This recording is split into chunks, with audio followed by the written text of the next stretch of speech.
Breaking news. Nandurbar news 24चा दणका. बुजवलेली पाटचारी तात्काळ मोकळी.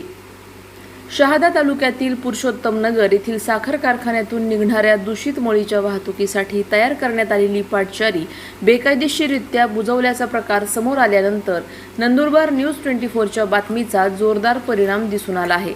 बातमी प्रसारित होताच प्रशासनाने तातडीने दखल घेत संबंधित प्लॉट धारकांकडून पाटचारी मोकळी करून घेतली. या प्रकरणी शहादा तालुका शिवसेनेचे तालुका प्रमुख मनलेश ए जायस्वाल यांच्या नेतृत्वाखाली उपविभागीय अधिकारी यांना निवेदन देण्यात आले होते. निवेदनात नमूद केल्यानुसार पुरुषोत्तम नगर साखर कारखान्यातील दूषित मळीची सुरक्षित विल्हेवाट लावण्यासाठी कारखाना परिसरातून मोहिदा शिवारापर्यंत विशेष पाटचारी तयार करण्यात आली होती. अनेक वर्षांपासून याच मार्गाने मळीचा प्रवाह सुरू होता. मात्र मोहिदा शिवारातील सर्वे क्रमांक 592 परिसरात एका विकासकाने कोणतीही प्रशासनाची परवानगी न घेता जेसीबीच्या सहाय्याने सुमारे 150 ते 200 मीटर लांबीचा मातीचा भराव टाकून ही पाटचारी बुजवली होती. यामुळे दूषित मळीचा प्रवाह अडथळ्यात येऊन पर्यावरण व परिसरातील शेतीला धोका निर्माण होण्याची शक्यता व्यक्त करण्यात आली होती. शिवसेनेने या प्रकाराविरोधात संतप्त भूमिका घेत संबंधित विकासकावर कठोर कारवाई करण्याची तसेच पाटचारीवरील अडथळा तात्काळ हटवण्याची मागणी केली होती. अन्यथा तीव्र जन आंदोलन छेडण्याचा इशाराही देण्यात आला होता. दरम्यान नंदुरबार न्यूज 24ने हा मुद्दा उचलून धरताच प्रशासन तात्काळ सक्रिय झाले. अधिकाऱ्यांनी घटनास्थळी पाहणी करून संबंधित प्लॉटधारकांना निर्देश दिल्यानंतर काही वेळातच पाटचारीवरील भराव हटवून मार्ग मोकळा करण्यात आला. त्यामुळे मळीचा प्रवाह पूर्ववत सुरू झाला आहे.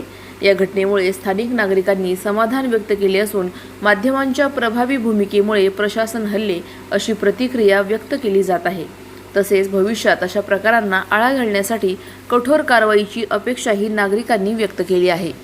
सलाउद्दीन लोहार, नंदुरबार न्यूज 24.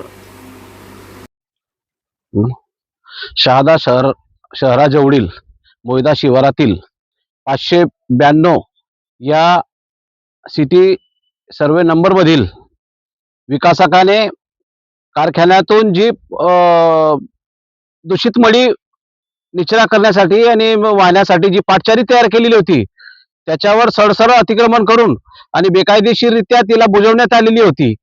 आणि त्याच्यामुळे या शहरातील या परिसरातील आणि आजूबाजूच्या गावातील लोकांनी शिवसेनेकडे तक्रार केल्यानंतर आपण 2 दिवसापूर्वी माननीय प्रांताधिकाऱ्यांच्या कार्यालयामध्ये जाऊन या संदर्भात निवेदन दिलेलं होतं की सदर पाटचारीच्या संदर्भात तात्काळ काही कारवाई केली गेली नाही आणि संबंधित विकासकावर कारवाई केली गेली नाही तर शिवसेनेतर्फे तीव्र आंदोलन छेडलं जाईल असा इशारा दिल्यानंतर सदर विकासकाने घाबरून आणि लोकांच्या तक्रारीच्या लक्षात घेऊन तात्काळ आपण बघू शकतो का पाटचारी मोकळी केलेली आहे. जो भराव टाकलेला जो काढण्यात आलेला आहे. या शहरामध्ये जिथे जिथे अन्याय अत्याचार व चुकीचे काम होत असतील तर शिवसेने जनतेच्या पाठीशी असते, त्यांच्यासाठी आंदोलन करत असते आणि जनतेला चांगलं काय करता येईल त्यासाठी सदैव शिवसेना तत्पर आहे. आज आपण बघू शकतो का जे आरोग्याचा प्रश्न निर्माण झालेला होता, शेतकऱ्यांचा प्रश्न निर्माण झालेला होता, त्या संदर्भात आपण तक्रार केल्यानंतर सदर विकासकाने तात्काळ पाटचारीवरील अतिक्रमण काढलेलं आहे. या पुढेही शहादा शहरामध्ये किंवा परिसरामध्ये या तालुक्यामध्ये जिथे जिथे अन्याय अत्याचार चुकीचे काम होत असतील तर शिवसेना निश्चितच या संदर्भात आंदोलन शिल्ल्याशिवाय राहणार नाही. अशाच घडामोडींचा आढावा घेण्यासाठी आजच आपले YouTube चॅनलला सबस्क्राईब करा.